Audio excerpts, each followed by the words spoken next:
So let me introduce Tom Katsoulias, who was one of the three amigos. He was at the time the engineering dean at Duke University. Now he's the provost at University of Virginia, and he is going to have the next panel, chair the next panel. And one of the things I would like to request is, some of the panelists and the students, there's name tags here in the front seats. I hope you can occupy those seats. We have specially reserved seats for you there. Thanks.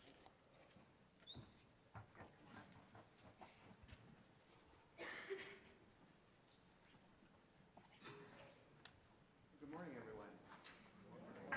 Terrific. Such a pleasure to be here. I'm hoping that the microphones will come on at some point. Magically, they're supposed to. Can you hear me in the back? Yeah. No, nobody nodded, so I think that means no. I'll shout as loud as I can. I'm delighted to be here. Yesterday, Dan Moat referred to the value of the Grand Challenge the Grand Challenges and the Grand Challenge Scholars Program to employers. And when he referred to the Boeing CEO, who said that all employees in his company should go through this program. And then Kumar did a really nice job this morning talking about the value of the Grand Challenge Scholars Program to society. And in this session, we're going to explore the value of the program to students. And at the coffee this morning, I met a gentleman from Northwestern.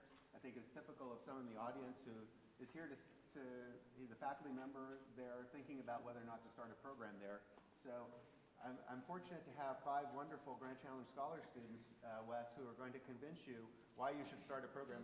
There you are right there. Why you should start a program at Northwestern. So I want you to be thinking about that gentleman right there, Wes. What's your advice on what he should do at Northwestern? So to start with, I'm going to ask some questions of each of our panelists. I'm going to introduce them one at a time, and then I'm going to turn it open to the audience to ask questions at the end. First to my right is Elaine Gossard, who's a senior in mechanical engineering at Miami University in Ohio. Good morning. And let me tell you a little bit about Elaine. In addition to her mechanical engineering major, Elaine is expanding her knowledge of STEM education principles by pursuing a minor in education, teaching, and learning.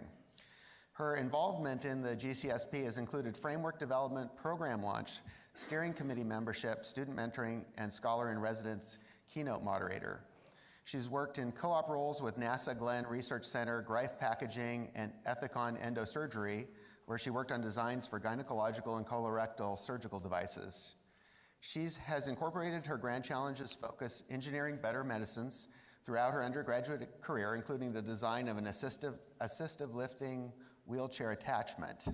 She has volunteered with children's homes in Guatemala, studied abroad in Italy, and spent evenings chatting about cultural differences with her family, currently based in Esbjerg, Denmark? Correct, yeah. So I have to start by asking you this, is this a new novel approach to cultural competency, send the parents abroad and then ask them questions? Yeah, it's actually through the school. So it is through the school? The genre, okay.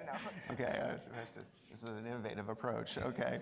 So, I want to ask you because you mentioned here that you were involved in program launch at Miami University, Ohio. Tell us a little bit about how the program got started at Ohio and what role did the students play in all of that? Yeah, definitely. So we've heard today about the letter that was sent by President Obama. So our Dean Dillard, he was very inspired by this letter, very inspired by the mission of the GCSP. So right away, he wanted to jump on to this kind of socially engaged engineering and computing, humanitarian engineering bandwagon. Yeah. And the GCSP was one of the ways that he kind of saw this vision coming forward. So we had an engineering student council. So actually, Dean Dillard reached out to us all, kind of said, we want to start this program, but we really want that student voice to be a big part of that framework development, that curriculum development from the beginning. So I guess that's my first piece of advice. If you're thinking of starting a program, definitely get the students involved right from the beginning. They know what kind of programs already exist on campus. They know what kind of work student organizations are doing that are already aligning with the missions of the GCSP. So that's a great way to kind of plug in to that base there. So yeah, I was fortunate enough to get in right when we were writing the framework, kind of developing the curriculum at Miami. And it ended up being a great partnership. We really got the pulse of the student, what they were looking for, kind of in alignment with our program, so we could really make it successful at Miami. So after asking the students what they were looking for, how did the program change or morph from how it initially was conceived? Definitely a great question. So when we were presented with the 5 competencies, we were equally weighing them, right? Research, social engagement, stuff like that. One of the things we realized when we talked to students who were already involved in things like Engineers Without Borders, our Center for Assistive Technology, students kind of already had a stronger passion going towards one of the 5 competencies. So one of the things that we ended up developing was kind of these breadth areas and then a depth area where a student would pick one of the 5 competencies that they really wanted to focus in on. So we had a few students who, for example, had entrepreneurship minors or maybe a double major in our business school. So they might do their depth experience more in that entrepreneurship piece, where instead of taking a course or participating in like a startup weekend, something like that, they were really doing a deep dive, doing a large-scale, year-long project involving their entrepreneurship piece. That's just one example, yeah. So in your case, what was the in-depth piece of the 5 for you? Yeah, for sure. So for me, it actually ended up being entrepreneurship. And it kind of stemmed from a few things. So I knew I wanted to do medical devices, something in the medical realm. So I was fortunate enough to, like you mentioned, co-op with Ethicon Endosurgery. So I really got to see kind of the marketing piece, the business piece, as well as the engineering piece during my time with them. So kind of turning that into a reflective experience through the GCSP was a way for me to really get that kind of meaty entrepreneurship piece. I also translated those skills into a design and innovation challenge that we offer for our students through kind of our socially engaged pathways. So that's where kind of that assistive lifting wheelchair piece comes in. So I was able to transfer those entrepreneurship skills from my co-op into that project and actually presenting to investors, stuff like that. Wow, terrific, terrific. Oh, I have more questions to ask you, but I want to head down the line here just a little bit. So I'm going to turn to Paul next. Paul Barker is a junior in mechanical engineering at the Colorado School of Mines. In addition to his major in mechanical, Paul Barker is pursuing a minor in data science, where he's also student president of the Grand Challenge Scholars Program, so similar to you, involved in starting the program there, and helping the program round out its 2nd year. He hopes to pursue a career melding computer learning with mechanical solutions. He's applied his skills during 2 summers as an intern at the Colorado Department of Transportation, working with the state's bridge network on the Grand Challenge of improving urban infrastructure. So, welcome, Paul. So, you were also a student leader involved in creating the program from scratch. Tell us how it played out at Colorado School of Mines. Yeah, so it's been playing out pretty well so far. We're running out for our 2nd year, definitely trying to build that momentum, because that's the hardest part of starting a program is getting that momentum going, getting that name recognition, especially when students are coming into the school, because in engineering, everyone is trying to vie for your time that doesn't exist at all, and trying to go in and tell someone, hey, you should invest your time and effort into this so you can really make an impact in your world is, a very, a large task. We've been definitely dealing with that these past 2 years.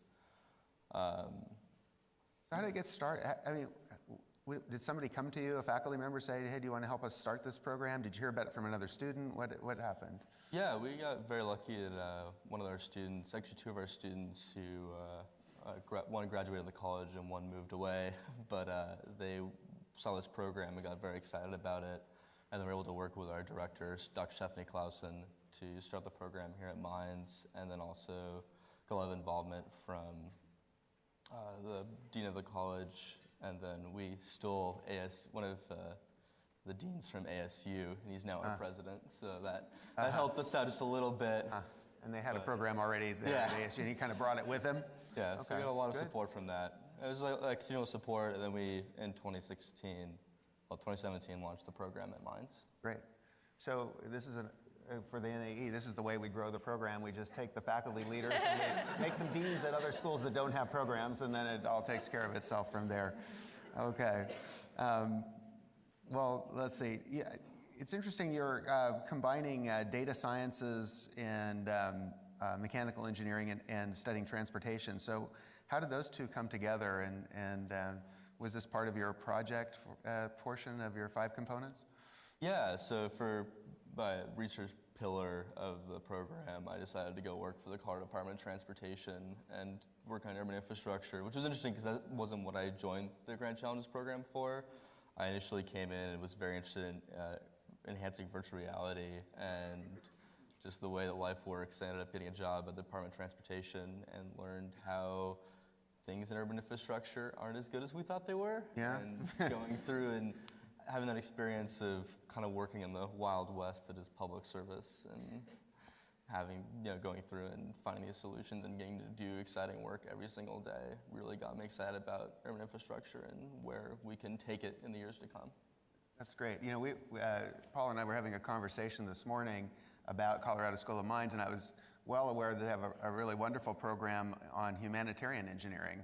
And in some sense, that preceded the Grand Challenge Scholars Program at Colorado School of Mines, and we talked about the morphing of one program into the other. And the big difference is the humanitarian program is really about engineering for the third world, whereas the Grand Challenge Scholars Program is for everyone, right? And so the Renew Urban Infrastructure is as relevant for first world, obviously, as third. And so it's a nice complement to kind of what Elaine was saying, that you can build on existing programs and have them feed into the Grand Challenge Scholars. And that was a nice feeder for Colorado School of Mines. Thank you, Paul. Let me move on to one of the mature programs now, and I'd like to introduce Ria Chowdhury from USC, one of the original 3 programs. She's studying biomedical engineering with a minor in healthcare studies.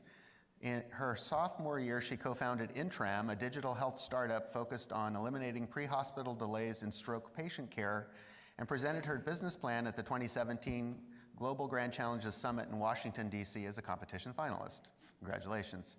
She also co-founded Violence Intervention Volunteers, a student organization dedicated to providing mentorship, tutoring, and service opportunities for students in LA County. Ms. Chowdhury is passionate about community health and lending a voice to underserved populations.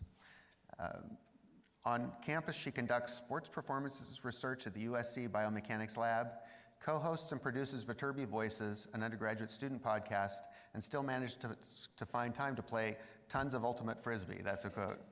Over the past 3 summers, she has conducted research in Beijing, taken classes in Rome, and interned at Edwards Life Sciences working on transcatheter heart valve delivery systems. So clearly her grant challenge focuses on engineering better medicines. So Ria, the USC is one of the oldest programs. Why did you join? How did you hear about it? Tell us what brought you into the program. Yeah, as one of the longest standing programs, so Dean Yoris has helped found the program overall, and at USC it's really helped shape the direction of the engineering school. We're introduced to the idea our freshman year, which is fantastic. So I already started thinking about it as soon as I stepped on campus. We have this class that all freshmen take called Freshman Academy, but that's led by 2 student coaches and a faculty member. And basically they're introduced to the world of engineering, and we introduce the global grand challenges during that. And they end the semester with like a pitch competition where they kind of pick a grand challenge, focus on it, and come up with some kind of pitch. It's very, dream oriented. They just kind of come up with whatever they want to do, and they talk about it. I attended their poster session a couple weeks ago. It was awesome. But that's how I first started hearing about it. And then throughout our undergrad, you can go through advising and really learn about how you can get involved with the 5 different tenets. And then senior year, you apply and you graduate as a scholar. So now as a senior, I'm really thinking about it a lot more. But yeah. So it's a little different model. You learn about it in freshman through the curriculum, through the academy, but there was enough appeal to you from that by the time you were a senior, you decided that was for you to apply to? Yeah, definitely. So it's introduced to everyone freshman year, which I really like because it really helps build a common foundation for all of the engineers on campus, because we're all thinking about how we can be very interdisciplinary and use our engineering education to help shape the world overall rather than just engineering. When you thought about applying for it, did you ask any of your peers, is this a good thing to do? Yeah, what did you hear? We've had a couple of graduating classes of seniors that have been engaged with it, so that was definitely really helpful. Talking to a lot of upperclassmen about the opportunities, and yeah, definitely they've been very inspirational along the way. Great. something to talk about on the ultimate Frisbee court.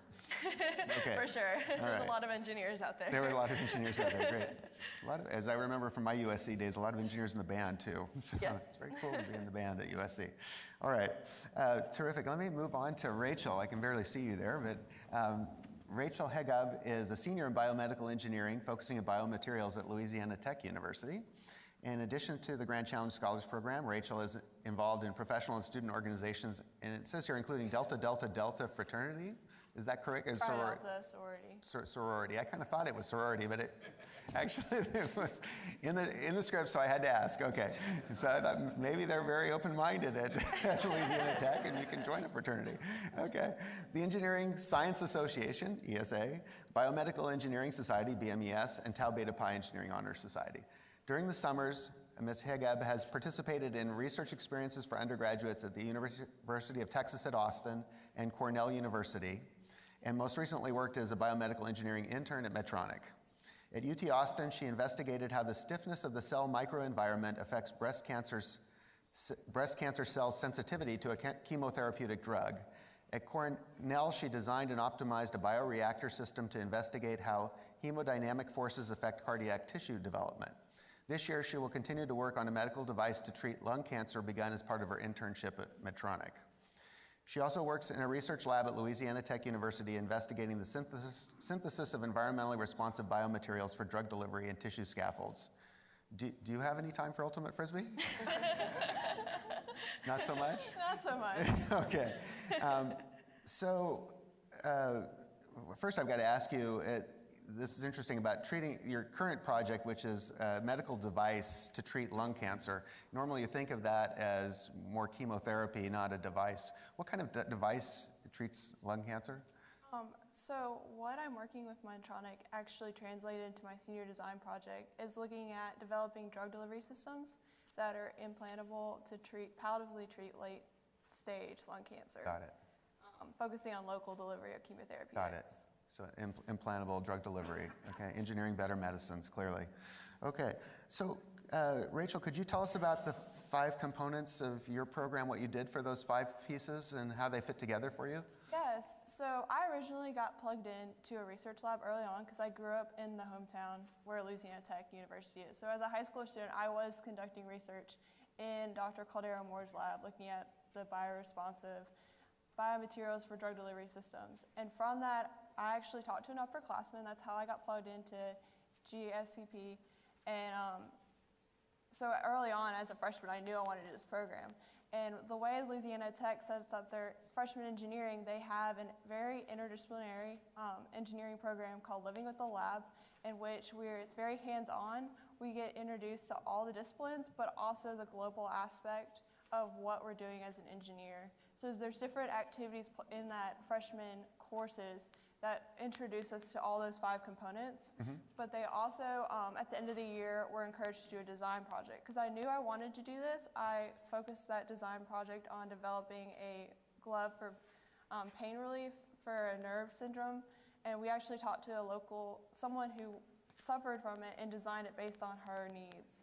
And so just understanding that through the freshman series got me plugged into looking at this. Also, what Grand Challenge has done for me is to seek out different opportunities that I might not necessarily would have seeked out to better around me as an engineer. So at Medtronic, I wanted to understand better how translating medicine to different cultures and specifically regulatory.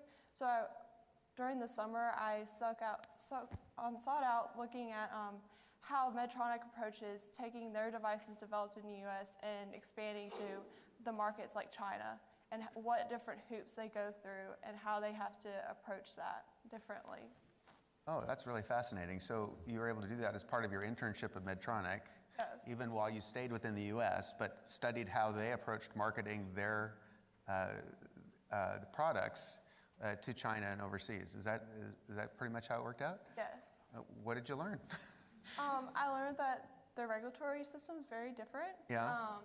It's very hard for the U.S. to get products over there. There's a lot of hoops. And it's very different the way the meetings are set up. There's a lot of going back and forth, so it takes a longer time. That's pretty much yeah. sums it up. Okay, got it. So those are the 2 components, and did you do something for the other 3? Yes, so as far as the service learning, it might not directly better medicine, but it was more impacting K through 8th grade students, specifically the local community students, more of the low-income homes, by conducting different. So I organized a booth at the local farmers market, which every Saturday kids at the local farmers market with their families would go and do hands-on activities that involved STEM, but also incorporated art. So while they were engaged on these activities, they also were introduced to concepts like electricity or structural engineering. Also, I took that same concept and organized a Christmas carnival for the Boys and Girls Club. And so they had little booths of different things. For example, magnetic sleighs where they raced with the little magnets to kind of, so not just incorporate the girls who like the art stuff, but the guys too, and to bring it to these students to really get introduced to these ideas that they might not necessarily get introduced at home, and to really raise that next generation of engineers. So the service learning opportunity, bringing STEM concepts to young boys and girls, kind of taught you about the hooks, the arts and the games, right? Okay, very, very interesting. Well, thank you. Let me move on to our last panelist, Kenny Scheffler. He is a senior in electrical engineering at University of Idaho. He has been engaged in the Grand Challenge Scholars Program for 1.5 years, focusing on making solar energy more economical and balancing the nitrogen cycle by creating usable energy from organic waste. He has conducted research with a small-scale anaerobic digester and researched the feasibility of using large-scale anaerobic digestion as a district energy plant in Moscow, Idaho. Not Moscow, Russia. Okay. He hopes to travel to Ecuador this winter to help build anaerobic digesters in rural villages. He has a passion for the environment and hopes to make a difference through his career in research, and sees the Grand Challenge Scholars Program as a platform on which he can participate in activities that advance him toward these goals.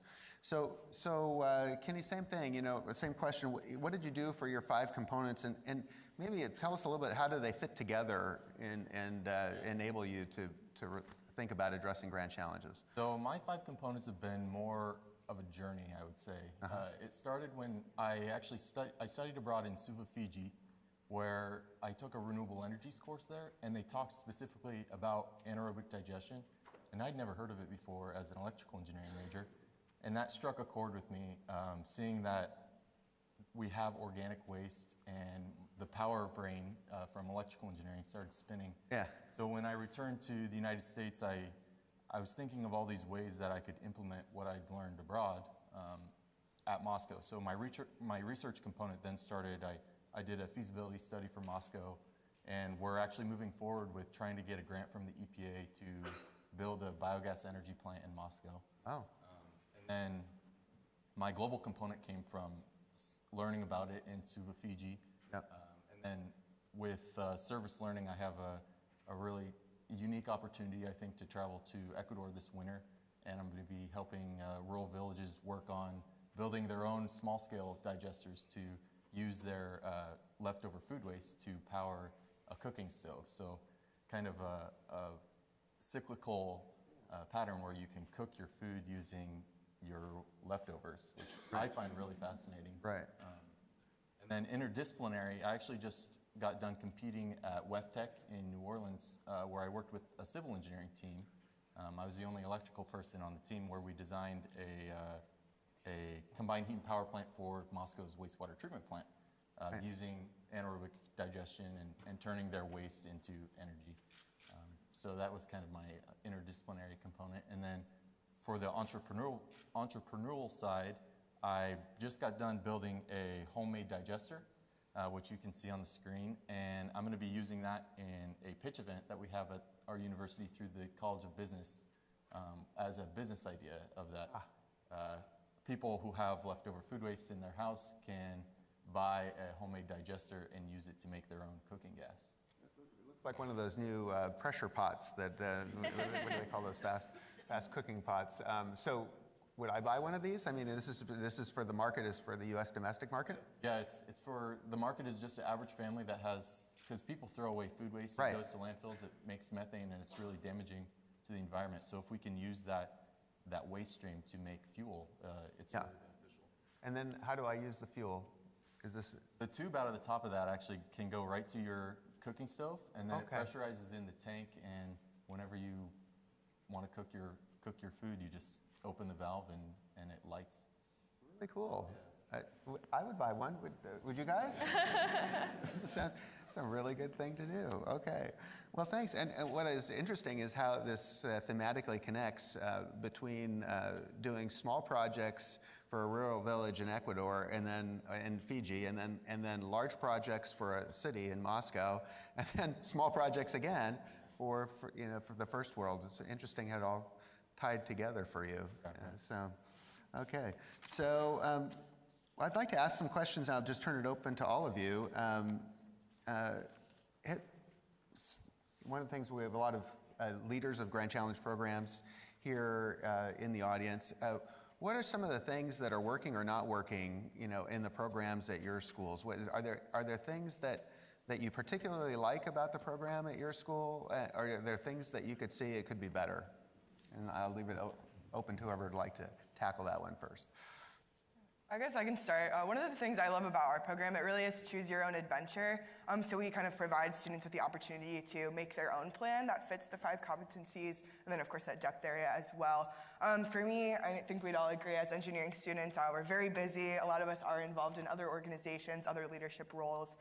So kind of being able to really make it work for me, both curricularly, and extracurricularly, has really allowed me to take the most of the opportunity while not adding too much onto my everyday life, that it would be kind of an impedance to joining the program. Yeah, I would agree. Our program is similar in the sense that it's very much like craft your own kind of combination of what you like to do already, and then so you can see how it fits those 5 tenets. For me, I really liked that a lot because I was planning to go abroad anyway. I love entrepreneurship, things like that, and then seeing how things that I already really enjoyed fit into this, I could kind of think about it in a different way, think about things that I already liked, but see how they fit into a larger scope and a larger model. So that's something that I really enjoyed about our program. That's really interesting. So I think I heard from you, Ria, that you might have done these 5 components already anyway. Yeah, and I think that would be the same for a lot of engineers as well. They're all things that people are kind of a little bit interested, at least maybe in one of them already, but then if you can see how all of those tie together and make you a stronger engineer and stronger contributor to society overall, then it's a little bit more of a motivation to kind of complete that 5. I see, a little bit of motivation, but also seeing how it fits. Because that's the question I was going to ask. If you were going to do the 5 anyway, then why bother with this program, right? It's nice to see the bigger picture and to see how all of those fit together and help you become a stronger engineer and contributor. And I think not only for you to see the bigger picture, but it's also a way to package all of these experiences to grad schools or employers. I know going through a full-time job kind of interviews right now, it's a great way, like I said, to kind of tie a bow around everything and also communicate the message of the organization to a larger audience. So for you, Ria, you were kind of headed towards those 5 things. For any of the rest of you, did this program incent you to perhaps stretch to 1 or 2 that you weren't going to do? Kenny, was that one of the things for you? A really big part of the Grand Challenge program that appeals to me is the global perspective. So I studied abroad, actually, that was my inspiration for joining the program. Because when I came back, I wanted more of that. I wanted more cultural component to my engineering degree. And so I think joining the program itself inspired me to do more things abroad. Got it. Being involved in interdisciplinary, multicultural things that I necessarily wouldn't necessarily done. Have done. Right. Yeah, I'm very similar in that I came in, really wanted to do an entrepreneurship. I wanted to be able to not just build a robot, be able to sell the robot to someone, because money makes the world go around. So you can build really cool things, but unless someone buys it, it doesn't matter. But in coming to the program, at Mines, we tend to focus on a bit more of an ethical aspect when we're doing the interdisciplinary curriculum. So we combine our first year ethics course with our first year design course for that. And we had to come in and solve the issue of homelessness in Denver And in doing so, spent about a month and a half researching and doing interviews, going down to Denver and scoping out the situation, which as an engineer was quite infuriating because you want to come in, you want to solve problems, you want to fix it, keep on going. And you can't do that. You have to take a step back and think about the problem that you're solving and really identify where the problems are, but then also on a grander scale, look at the ethical complications of that. And okay, this solution might be great for what I think it is, but is it going to be okay socially and all those kind of different issues that come up in designing solutions? And had I not been part of the Scholars Program, I probably would not have got that experience. And Terrific example. I mean, we talk about grand challenge solutions have to be feasible, viable, and desirable, but as engineers, we often want to rush to what's feasible to do. And you experience that through this project of solving the problems of the homeless. It has to be desirable, and viable for them as well. So that's a really nice example. Well, I'm going to turn it open to the audience now to ask any questions they may have of you, and let's have some right here. I'm Randy Deinlein from University of Maryland, Baltimore County. We're starting up a student organization to kind of bring more awareness and try to get other disciplines involved into the GCSP community. What kind of challenges did you guys face, and how did you combat them in getting other students and disciplines involved and aware of the GCSP? Yeah, so I'm the president of the student organization at Minds. I think the biggest issue is just getting kind of everyone on the same page, because a lot of times, like we're seeing in the Grand Challenges program, Grand Challenges nationally, is that a lot of different people like the UN and the social works all have their own kind of idea of what that should look like, and then trying to bring that all together to under one common kind of umbrella has definitely been difficult. Like especially at Minds, we have a theme learning community that does Grand Challenges related things. We have the Scholars Program. We have our Grand Council that does things, and then we have a bunch of other organizations in Minds Plus that all do really Grand Challenge related things. So trying to bring them together to work together, kind of work towards a common goal has definitely been a challenge, but definitely an exciting challenge in that. Then I guess the other challenge we've dealt with is, like I talked to before, is the name recognition, making it so when you come into the college, you know what the Grand Challenges are and get excited about them, because 9 out of 10 times when we tell someone about the challenges, they get really excited and they just didn't know about the program to begin with. And once you get them kind of educated on what's going on, then they can really start doing those exciting things. So one of the challenges we've also had at the University of Idaho is people see the program and they see it as a big, daunting challenge at the beginning of you have to get an advisor, you have to meet the 5 competencies, and that kind of turns people away from the program. So what we did similarly, we created a student club where we have the Grand Challenge Scholars Program, and then the students in the program have their own club too. And we use that to reach out to students, and it's more of a one-on-one connection than a faculty-student connection. And that's helped people kind of bounce ideas off of other students and get mentors and start into the program a little bit more smoothly than just seeing you have to meet all of these things, you have to do this, this, this. It's been more of a smooth transition from student to Grand Challenge Scholar. And at USC, while we don't have a student organization, something that we've implemented in the last 2 years is in the supplement to our application. So the engineering school has to supplement to the Common App as well. One of the questions is actually pick a grand challenge and talk about how you'd like to solve it. So they already start thinking about it before they even enter the university, which I think is super valuable. One thing we've done to kind of increase recruitment, we modeled it similar after a program that our business school does, and it's called Scholar in Residence. So we've brought in alumni or other people kind of throughout the country who are doing really great work with Grand Challenges into our school to give a keynote address, but also work with students both in the GCSP and other student organizations that are aligned, kind of work one-on-one with them, mentor them through their plans. So I think that's kind of increased our reach a little bit, and then also gotten some students who are in those aligned organizations to come and actually join the GCSP. One thing we've done is our university requires all our freshmen to go to meetings, so we host meetings like in the fall, and we let people already in the program, multiple different disciplines in engineering present to show them that it's not just biomeds doing research. There's different ways to do it, so they're not as intimidated by, there's not just one way to complete the program.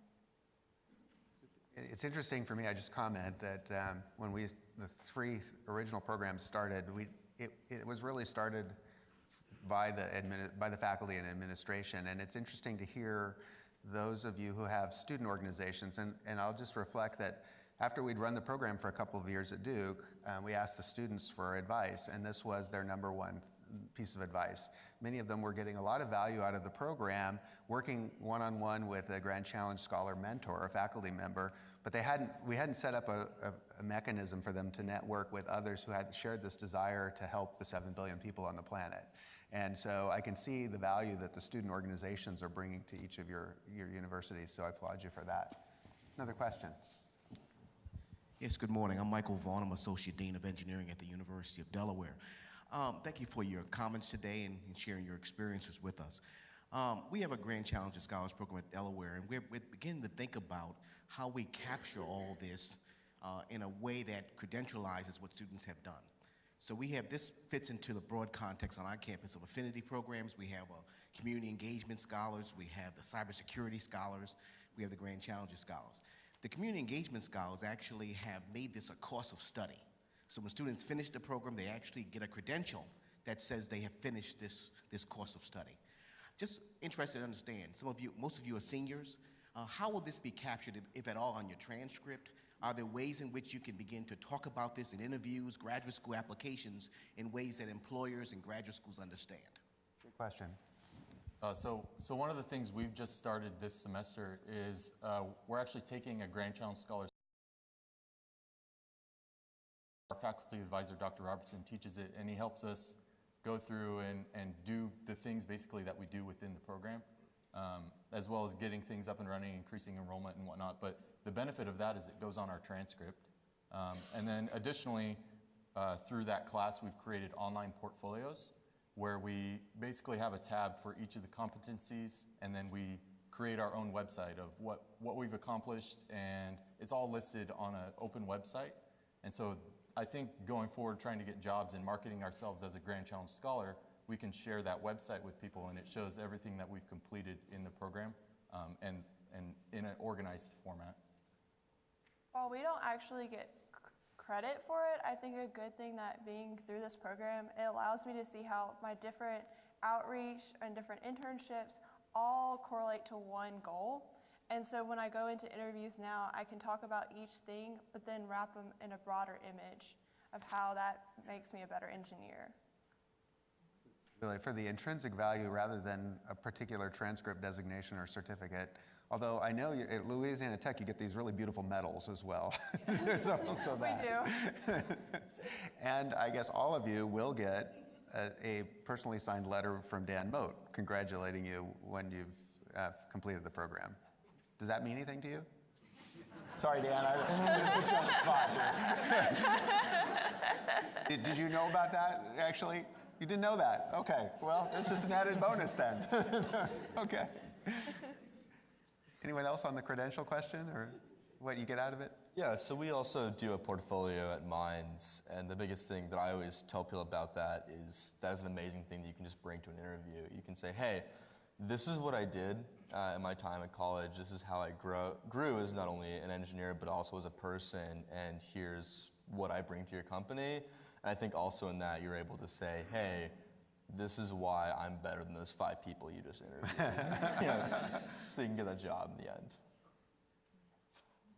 One of the interesting things, we had this meeting in Hong Kong that Rama mentioned, and the head of the program at National University of Singapore answered the question of what is the value of it for the students. And he said that what I tell the students is it just took your Singapore engineering degree and made it a global engineering degree. And I think that is something you're kind of alluding to there. Yeah. Yes, hi, I'm Linda Frost from the University of Tennessee at Chattanooga. I'm actually in Dean of an Honors College, and we're thinking about starting a program at UTC, and we've got a rep from engineering here as well who's going to be piloting that event, or that program. So as Kenny mentioned, you have a 1 credit hour course in at your program. I'm wondering how often, how pervasive it is, and if it is, how important it is to have common coursework with other students who are in your programs. Yeah, that's a good question. Common coursework with the student in the program is a little bit difficult just because we're so broad. We're all from a wide range of engineering degrees. But I think that's the real benefit of the Grand Challenge Scholars Program itself, is that it's a broader vision in that you can go through your technical classes and you learn specific things in different engineering aspects, but in a broader sense, the Grand Challenge Scholars Program is teaching you the 5 competencies, and that's the same throughout any engineering discipline that you go into. So as far as coursework, I don't think you really need a structured coursework to go through and obtain some kind of common ground with all of the engineering disciplines. You get it through the program itself. I think it's definitely a push-pull. We at Mines had a common course and then also a theme learning community that kept the scholars together, and that's a lot of advantages in networking, that you knew the people in the program, and the Grand Challenges program was kind of more forefront in your mind. But on the other side of things, when you don't have a common course or people live in the TLC, which we do have in the program, we just focus a bit more on running socials and mixers that bring people together so they can kind of commonly work and keep the Grand Challenges in the forefront of their mind. It's just kind of a push-pull of how it works at your college. Time for one more question, or we're about out? I think we want to save time for the break. So I think it's a great panel, and I think that we can have talk with these students and other students during the break. So we'll take the break now. Important thing that's going on during the break is we couldn't do the Grand Challenge Scholars Program without the steering committee. And you have a unique opportunity today to see them in person. They're going to be in the boardroom answering questions, several of our steering committee members, so please take advantage of that. They'll be in the boardroom. In addition, keep sharing your ideas on the ideas board. And one more thing, we have lots of material out there. We have posters, we have the Grand Challenges booklets, so take as many of those as you want. And we'll reconvene at 11 o'clock, but I did want to give people time to network a little bit. Well, would you please join me in thanking these wonderful students? They're really terrific.